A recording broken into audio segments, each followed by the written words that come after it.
Selamat siang sahabat Dr. Unska, berjumpa kembali dalam acara Bincang-Bincang sama Doi edisi spesial 22 Desember 2022 yang diperingati dengan Hari Ibu juga Pekan Ibu Hamil. Sebelumnya Ica mau mengucapkan selamat Hari Ibu untuk seluruh ibu-ibu di Indonesia. Dalam beberapa waktu ke depan, Ica akan menemani sahabat berbincang bersama dengan Dr. Supanji Raharja, dokter spesialis obstetri dan ginekologi, konsultan obstetri dan ginekologi sosial. Disiarkan langsung dari YouTube Live @rs.drunska dari main hall, lebih tepatnya di depan Milestone Rumah Sakit Dr. Un Kandang Sapi Solo. Selamat siang Dr. Panji, bagaimana kabarnya hari ini dokter? Alhamdulillah, selamat siang untuk ibu-ibu di Indonesia. Betul. Selamat Hari Ibu. Betul. Semoga sahabat di rumah juga selalu dalam keadaan sehat ya. Kali ini kita akan membahas tema yang menarik, yaitu nutrisi tepat untuk ibu hamil, yang pastinya sudah membuat sahabat di rumah penasaran. Semoga informasi hari ini bisa menambah wawasan sahabat di rumah. Juga Ica yang infoin buat sahabat yang ingin bertanya, nanti langsung aja menulis kolom komentar di bawah, karena nanti akan ada giveaway untuk sahabat yang beruntung. Mungkin langsung saja kita simak materi yang akan disampaikan oleh Dr. Supanji. Monggo dokter. Jadi terima kasih atas kesempatannya. Assalamualaikum warahmatullahi wabarakatuh. Salam sejahtera untuk kita semua. Salam sejahtera untuk ibu-ibu di Indonesia. Salam sejahtera sehat untuk ibu-ibu hamil di Indonesia. Pada kesempatan kali ini saya sedikit sharing saja tentang nutrisi tepat untuk ibu hamil dengan tujuan kita menghasilkan generasi yang hebat. Ya. Jadi yang penting dari nutrisi untuk ibu hamil adalah di 1000 hari pertama kehidupan. Adalah masa sejak anak dalam kandungan hingga anak usia 2 tahun. Peran terbesar di sini adalah seorang ibu. Dengan pengetahuan ibu yang baik tentang nutrisi, maka selama 1000 hari pertama kehidupan ini bagi si janin akan memberikan dampak yang luar biasa. Ya. Jadi baik itu sebelum kehamilan, ya, atau disebut dengan preconception. Jadi ibu sebelum hamil itu harus makan gizi yang baik, nutrisi yang tepat. Kemudian selama kehamilan kurang lebih 270 hari atau 9 bulan. Kemudian setelah melahirkan setahun pertama, maka ibu akan mengasuh bayinya, akan memberikan nutrisi yang tepat untuk bayinya. Dan selanjutnya adalah di 365 hari berikutnya, yaitu setelah 2 tahun, ibu masih tetap mendampingi anaknya untuk memberikan nutrisi yang baik. Nah, waktu-waktu itu kenapa? Karena sebelum kehamilan atau sebelum prekonsepsi diperlukan nutrisi yang baik supaya gizi saat persiapan kehamilan menjadi gizi yang baik. Kemudian selama kehamilan, yaitu trimester pertama, itu adalah pembentukan organ. Ibaratnya sebuah bangunan itu adalah sebuah fondasi. Ya. Fondasi bayi itu adalah di trimester pertama, yaitu pembentukan organ-organ vital, yaitu susunan saraf, jantung, dan kelamin. Nah, inilah menjadi hal yang penting. Modal dasar yang baik, nutrisi yang baik, itu akan menghasilkan bangunan yang kokoh dan hebat, begitu ya. Nah, selanjutnya adalah di trimester kedua. Trimester kedua adalah perkembangan organ-organ vital.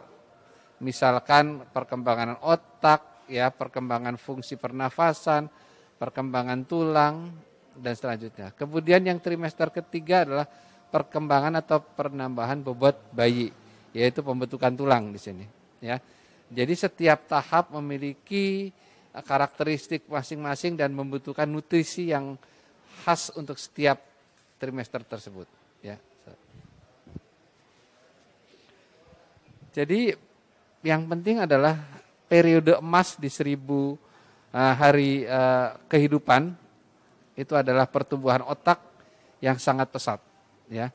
Sehingga proses pertumbuhan otak yang sempurna itu membutuhkan nutrisi yang baik. Ya. Efek jika janin kurang gizi, maka seperti yang sering atau sekarang ini didengung-dengungkan adalah tentang stunting, ya. Jadi apabila gizi ibu dan gizi janin kurang baik, maka pertumbuhan janin itu akan terhambat, akan terjadi stunting.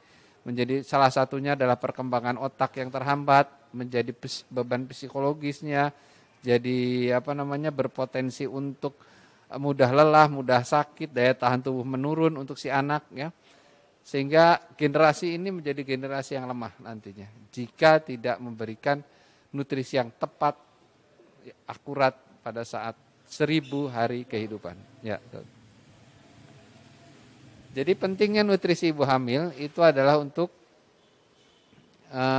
memenuhi, selain untuk ibunya siap untuk menjadi hamil, ibu hamil, ya, juga memberikan nutrisi selama trimester pertama itu kepada janinnya.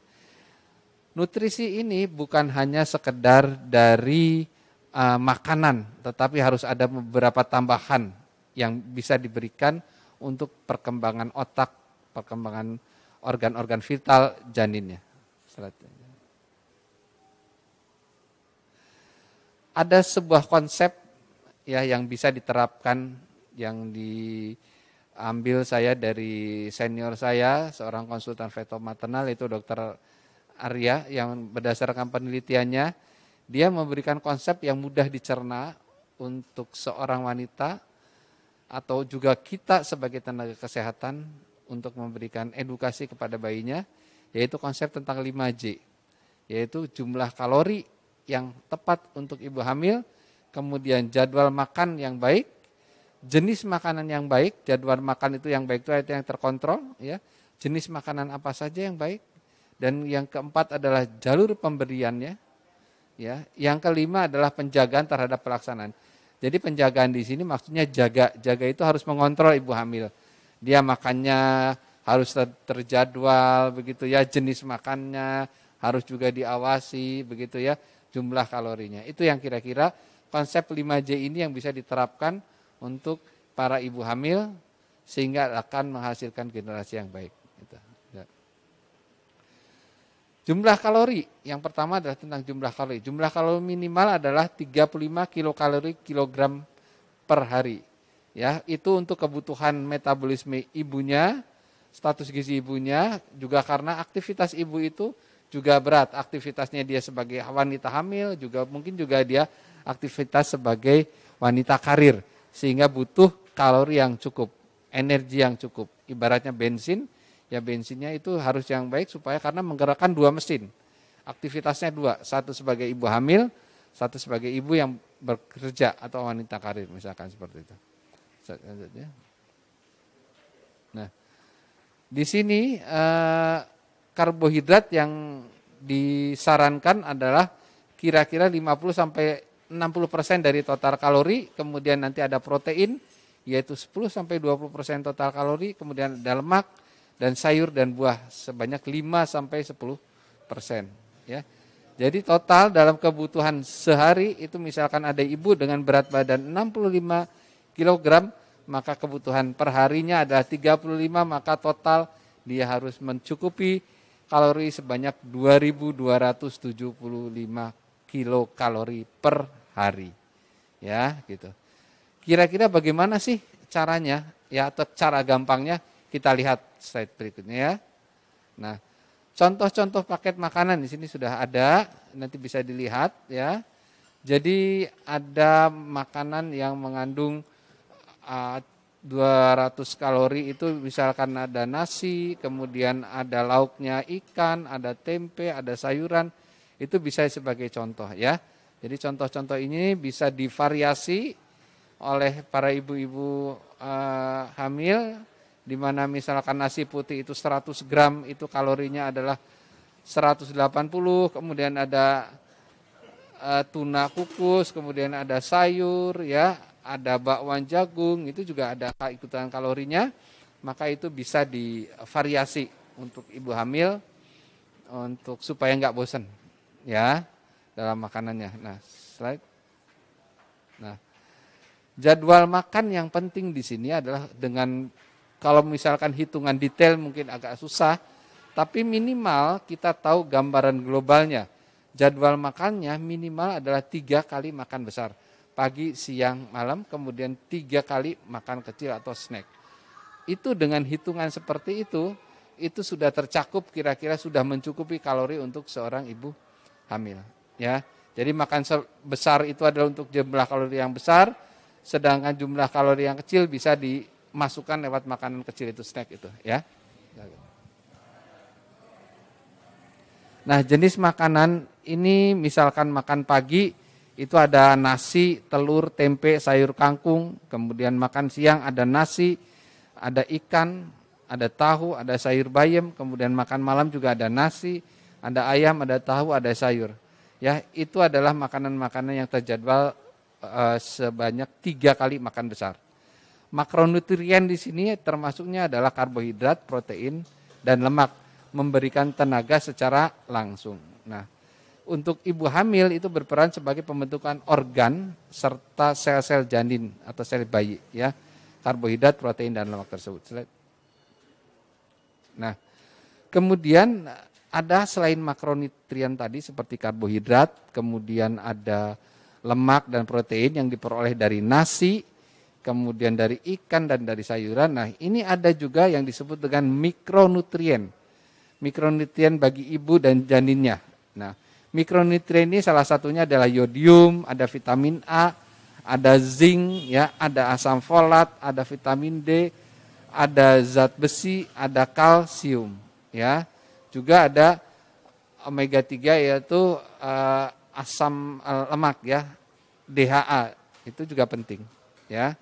Nah, masing-masing mikronutrien ini penting untuk ada pembentukan saraf, ya, perkembangan otak, ya, mengatur kadar kalsium, asam folat itu mencegah kelainan saraf, ya, zat besi itu mencegah anemia defisiensi besi, ya, kemudian kalsium itu untuk pembentukan tulang, ya, pembentukan otot, ya. Jadi masing-masing memiliki fungsi yang khas dan yang fungsi yang penting dari mikronutrien ini untuk perkembangan janinnya. Nah, itu contoh-contoh jenis makanan zat mikronutrien nanti ada di slide juga.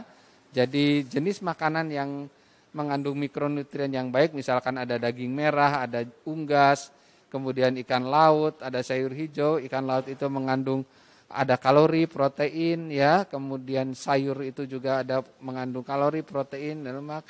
Kemudian ada kacang merah, ada susu, ada keju, ada jagung, ada kentang goreng, ada nasi, itu semua jenis-jenis makanan yang juga mengandung mikronutrien di situ. Nah, ini contoh-contoh makanan, ya. Bisa dilihat, ya, ada kangkung, ada singkong, itu yang bisa divariasi, ya. Sambil juga kita tahu nilai gizinya, ya. Nilai gizi sama jumlah kalorinya, ya. Nah, di sini sumber nutrisi kehamilan yang penting dan esensial, ya, yaitu ada asam amino, ya, kemudian ada asam lemak, ada asam folat, ada kalsium, ada D, ada zinc atau zat besi. Jadi tadi ini yang saya jelaskan adalah mikronutrien ini. Nah, asam amino ini diperoleh dari mana? Asam amino misalkan dari daging sapi, kambing, telur, ayam, bebek. Kemudian asam lemak, yaitu ini asam lemak tajunu yang sering kita tahu di masyarakat adalah yang mengandung DHA, yaitu ikan salmon, ikan kembung, kemudian ikan sarden, ikan tuna, telur, dan minyak zaitun. Ya, itu salah satu contoh. Sedangkan mikronutrien besi, zat besi itu bisa diperoleh dari daging merah, kemudian hati sapi, tiram, ya, bayam, kangkung. Sedangkan dari zinc atau seng itu bisa dari daging merah, kalkun, tiram, udang juga ada. Kemudian sedangkan vitamin D bisa dari susu sapi, bisa dari susu kedelai, bisa juga dari ikan salmon.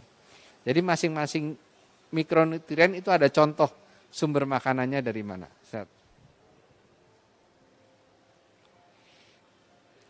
Sekarang jalur-jalur makanan itu tadi 5J, ya.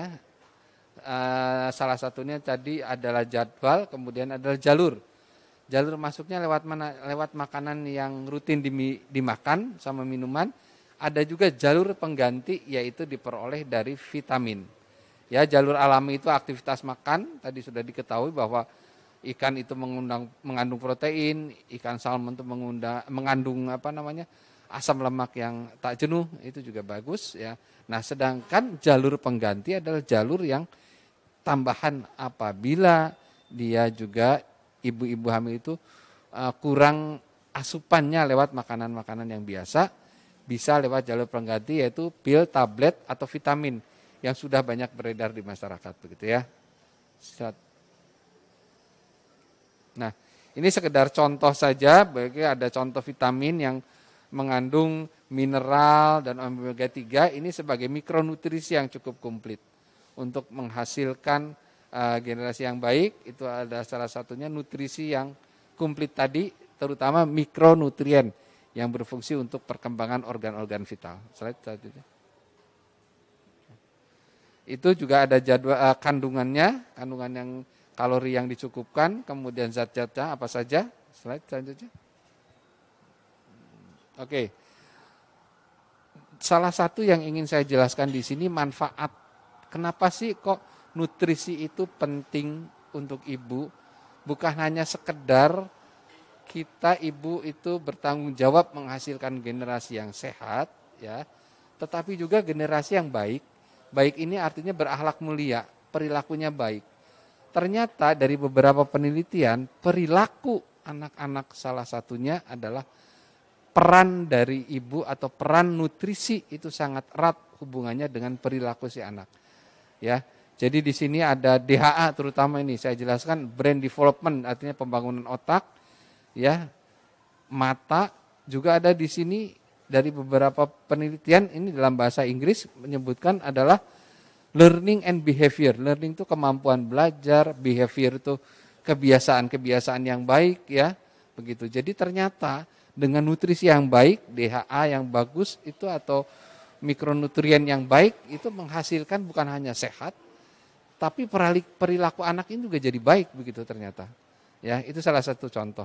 Silakan slide selanjutnya. Nah, ini salah satu contoh dampaknya ya. Misalkan anak-anak itu mulai dari sejak kecil sudah diajar disiplin, maka kelak dia saat besar dia akan berbakti sama orang tuanya. Akan terjadi misalkan anak-anak itu rajin berbaris, disiplin, perilakunya baik. Kelak kita sebagai orang tua itu akan menuai hasilnya. Anak-anak ini menjadi baik, sifatnya sifat penolong ya, dan jarang sekali sifat-sifat yang istilahnya kalau dalam bahasa itu brutal gitu ya. Bisa kita lihatlah contoh-contoh yang kita lihat di masyarakat sehari-hari ya gitu. Selanjutnya, nah kita tidak pernah ingin kita punya generasi yang seperti ini ya, yang brutal seperti ini. Salah satunya adalah peran kita untuk menghasilkan generasi hebat itu bukan generasi sehat saja, tapi generasi yang berakhlak mulia, perilakunya baik dengan nutrisi yang tepat. Gitu. Ya, yang terakhir adalah kita harus tahu peduli sekitarnya, suami keluarga harus menjaga nutrisi ibu ini supaya tercukupi dengan baik dan jadwalnya juga harus tepat. Begitu ya. Jadi itu konsep 5J ya yang ingin saya terapkan, yaitu jumlah kalorinya yang cukup, kemudian jadwalnya, kemudian jenisnya ya, kemudian juga harus terjaga dengan baik ya. Nah, itu yang penting. Dengan nutrisi yang tepat, ibu hamil sehat menghasilkan generasi yang hebat. Terima kasih. Baik, itu tadi materi dari Dr. Sopanji ya dok ya. Sangat menambah wawasan nih buat ibu-ibu atau ibu-ibu muda yang hamil muda ya dok ya.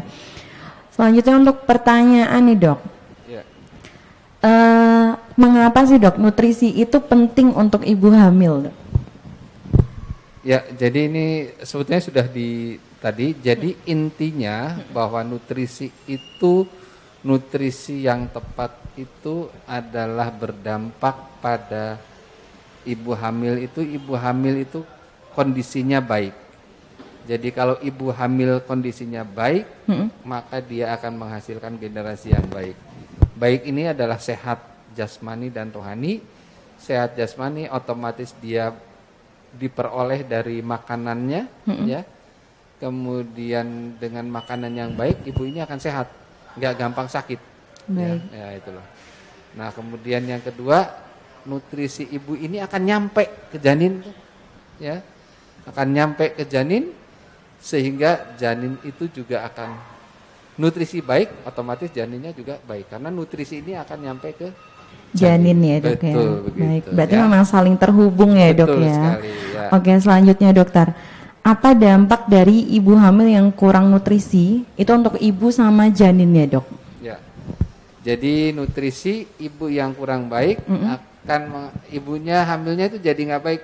Jadi misalkan gampang lemas, gampang capek, begitu ya. Kemudian jadi mungkin artinya daya tahan tubuhnya menurun, ya, itu mudah terkena sakit, ya. Kemudian juga saat si janin ini butuh asupan yang baik dari ibunya, ibunya nggak dapat sih karena nutrisi buat ibunya sendiri habis buat ibunya, buat janinnya jadi lebih sedikit begitu kan ya. Sedangkan nutrisi ibunya ini harus double buat ibunya sendiri juga buat janinnya.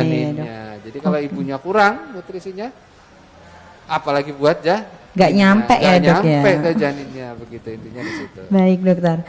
Lalu nih dok, ada nggak sih dok kalau dampak atau terjadinya nih misalnya ibu hamil tuh malah kelebihan nutrisi dok, itu ada efek sampingnya nggak dok? Ya memang ada istilah overweight ya, atau kelebihan berat badan, kelebihan gula, kelebihan protein, tetapi secara umum itu kasus tersebut ada tapi memang jarang. Nah dampaknya memang kalau dari overweight atau berat badan ibu yang berlebihan itu resikonya bisa terjadi kencing manis atau diabetes mellitus gestasional. Jadi penyakit gula yang timbul saat kehamilan. Salah satunya itu. Kemudian yang kedua, kalau ibunya kegemukan, resiko untuk melahirkan janin juga susah, ya enggak. Kemudian selama kehamilan bisa timbul salah satu komplikasinya adalah resiko terjadinya preeklamsi atau keracunan dalam kehamilan, tensinya tinggi. Sehingga kenapa kok konsep 5J ini harus kita terapkan? Karena dengan jadwal, jumlah kalori yang terukur, ya enggak, kemudian dijaga, ya, kontrol ibu hamilnya, jadi enggak sampai ibu hamilnya lagi ngidamnya kok ngidam Coca-Cola terus atau ya ngidam es krim terus, nah itu resiko, ya. Nah itu maka hal tersebut menjadi overweight, ya. Baik. Kalau untuk dampak ke janinnya sendiri dok, itu ada nggak dok?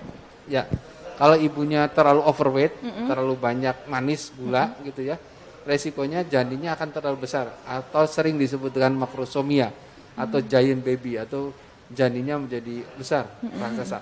Itu dampaknya seperti itu. Bukan bayi gede itu ternyata sehat betul, misalkan bayinya 4 kilo, oh senang bayinya, enggak. Tapi ternyata itu resiko apa? Resiko kalau melahirkan terjadi distosia bahu atau sulit melahirkan, bahunya kadang nyangkut. Betul. Kemudian kalau bayinya lebih dari 4 kilo itu begitu lahir ada resiko yang disebut dengan hipoglikemik. Hipoglikemik itu gulanya turun secara drastis.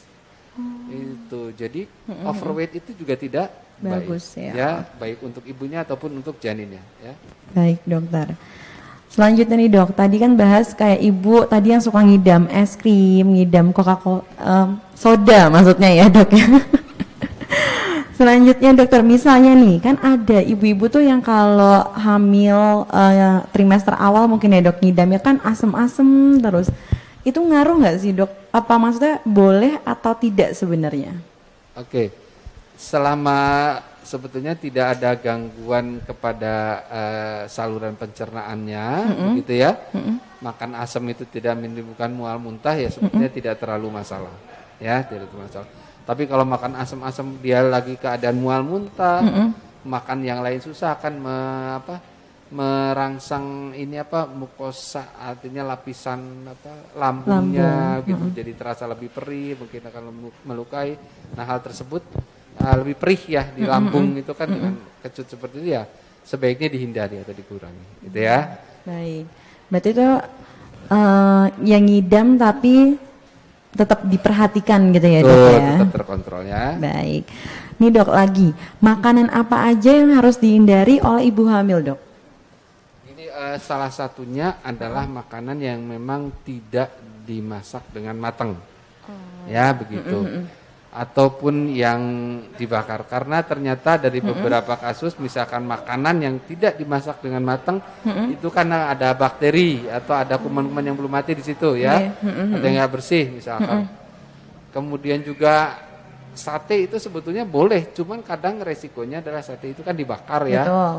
Dibakar itu ada hitam-hitam abunya itu, ya itu juga kurang baik. Kemudian kadang dibakarnya betul, kadang bakarnya tidak sampai matang, tidak sampai sela-sela dagingnya itu matang, nggak merasuk di dalam, sehingga resiko misalkan terkena toksoplasma ya, kadang ada di situ daging yang mengandung bakteri toksoplasma di situ, yang juga tidak mati dengan pembakaran karena dia tidak dibakar dengan dimasak dengan matang semua sampai dalam gitu ya. Jadi resikonya seperti itu yang dihindari. Berarti kalau ibu-ibu hamil mungkin nggak boleh makan barbeque dulu ya dok ya? Nah kalau barbeque-nya itu sudah dimasak dengan matang nggak masalah. Nggak masalah ya dok. Nih dok tadi kan tentang yang tidak matang.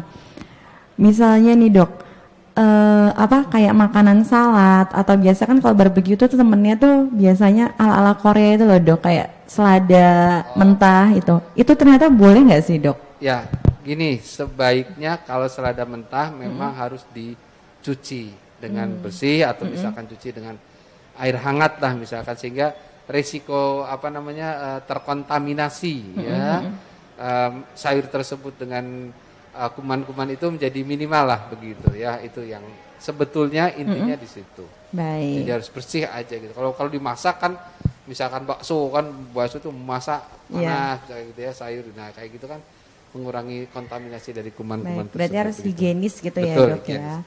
Selanjutnya dokter, apa yang harus dilakukan jika ibu hamil tidak nafsu untuk makan makanan yang dianjurkan nih dok? Jadi tadi ada konsep yaitu jalur makanan ya. Jadi dari 5J itu jalur. Jalur yang konvensional itu lewat mulut, lewat makan kita biasa, begitu ya. Tetapi kalau misalkan ternyata lewat makan nggak bisa, makan nggak enak, mual muntah berlebihan, mungkin bisa diefektifkan dengan vitamin tadi, tambahan tadi ya. Karena dia komposisinya juga bisa menutupi ya kekurangan itu dengan vitamin. Atau jika memang ternyata kasusnya adalah mual muntah berlebihan, maka bisa diberikan lewat jalur lain, yaitu jalur infus. Nah nutrisinya lewat infus gitu. Jadi banyak jalur ya, banyak cara atau banyak jalan menuju Roma istilahnya ya gitu.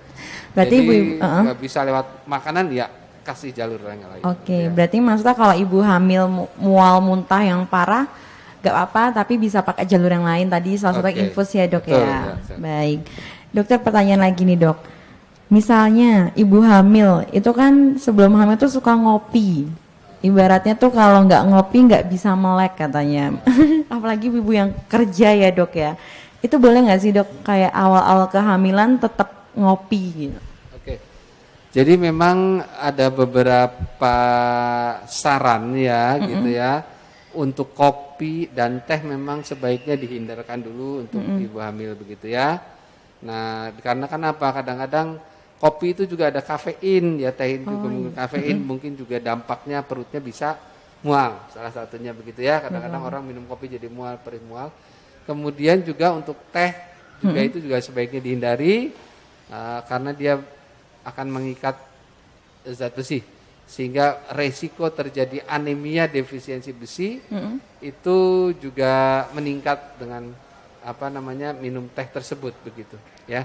Jadi sebaiknya untuk penghobi kopi, teh, sebaiknya selama kehamilan minimal dihindarin dulu ya. Dihindari dulu begitu ya. minum susu kalau bisa akan bisa. Oke. Gitu ya. Siap. Nah itu tadi minum susu untuk ibu hamil itu yang disaranin atau dianjurkan biasa susunya yang dikonsumsi itu susu apa dok? Jadi memang susu ibu hamil ini berbagai macam merek ya. Jadi macam-macam sekali. Jadi yang penting adalah satu, susu itu memang lihat komposisinya, memang cukup komposisi yang cukup komplit. Misalkan ada mengandung DHA ya, kemudian yang kedua kalsiumnya, kalori, nilai gizinya itu mencukupi, tidak menyebabkan perutnya juga terasa mual muntah itu juga ya, tidak menyebabkan diare. Kadang-kadang ada ibu-ibu hamil yang minum susu jadi diare malah, nah itu efek sampingnya. Jadi dihindari, minum susu boleh dan itu tidak mengakibatkan efek samping sama saluran cernanya gitu ya. Baik. Gitu. Berarti tetap aman gitu ya dok ya. Betul. Tadi kan sempat dibahas di materi ya dok, kalau misalnya persiapan kehamilan itu kan bukan saat sudah mengandung aja tapi sebelum mengandung. Itu persiapannya misalnya nih dok, ada yang baru nikah ya dok ya. Itu persiapannya apa aja dok? Mau buat kayak menjenjang untuk program kehamilan gitu. Ya, jadi di sini yang terkadang kita luput bahwa seorang wanita itu dalam siklus kehidupannya selalu di awal-awal masa subur gitu kan selalu dia menstruasi ya. Betul. Nah saat menstruasi itulah kadang-kadang ada zat besi yang ikut keluar dan tidak disadari oleh seorang wanita. Setiap men kok lemas, nah itu karena ada zat besi. Nah nutrisi itu atau anemia karena mens yang rutin terus berlangsung tanpa kita memberikan suplai tambahan zat besi selama menstruasi tersebut, maka akan dampaknya adalah anemia pada si wanita tersebut. Si wanita tersebut padahal belum hamil, belum menikah begitu. Nah, ini jadi salah satu kunci bahwa jangan terjadi anemia juga, karena anemia dampaknya banyak. Betul. Ya. Nah, jadi saat dia usia subur, mencegah jangan sampai terjadi anemia. Salah satunya ya setiap mens harus minum tablet tambah darah. Begitu, ya. Berarti kalau kayak gitu ngertinya kita anemia tetap periksa ke dokter dulu ya dok ya? Betul. Tapi untuk menghindari anemia tersebut, setiap menstruasi, karena menstruasi pasti kan darah tuh keluar. Betul dok. Itu ada zat besi yang ikut keluar tuh. Nah, otomatis maka harus diganti, begitu loh. Nah, diganti kadang-kadang memang sebetulnya diganti dengan makanan biasa bisa, ya, dengan kangkung dan lain sebagainya itu juga bisa. Tetapi itu tidak mencukupi, maka sebaiknya selama menstruasi para remaja ya atau pasangan usia subur atau potensi dia mau menikah, setiap mens harus minum tablet tambah darah. Kemudian yang kedua adalah asam folat. Asam folat itu harus cukup sebelum kehamilan untuk menghindari saat hamil defisiensi asam folat, maka asam folat itu penting untuk pertumbuhan saraf bayinya. Juga ada vitamin D3, ada omega 3 ya, itu penting sekali untuk persiapan menjelang kehamilan. Ibaratnya dia adalah pupuk yang subur ya, pupuk yang nomor 1 supaya menghasilkan generasi yang baik. Subur, baik, begitu. Ibaratnya pondasi utama nih ya dok. Betul. Oh ya dok, tadi kan dibahas kalau saya pribadi itu kan memang kalau siklus menstruasi kan kadang nggak jelas dok. Terus kan kayak sekali menstruasi mungkin banyak gitu kan ya dok. Itu berarti memang dianjurkan untuk minum obat penambah darah atau memang gimana dok?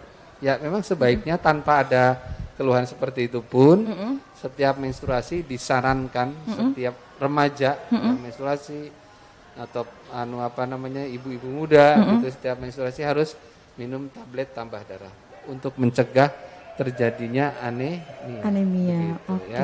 Ilmu baru banget nih, terutama buat wanita remaja dewasa ya dok. Mungkin beranggapan kan, oh ya udah memang menstruasinya banyak, tetapi ternyata memang perlu untuk minum obat tablet tambah darah gitu ya dok. Selanjutnya nih dokter, bener nggak sih dok ada mitos nih yang katanya ibu hamil itu nggak boleh makan seafood karena katanya nanti janinnya jadi lemes?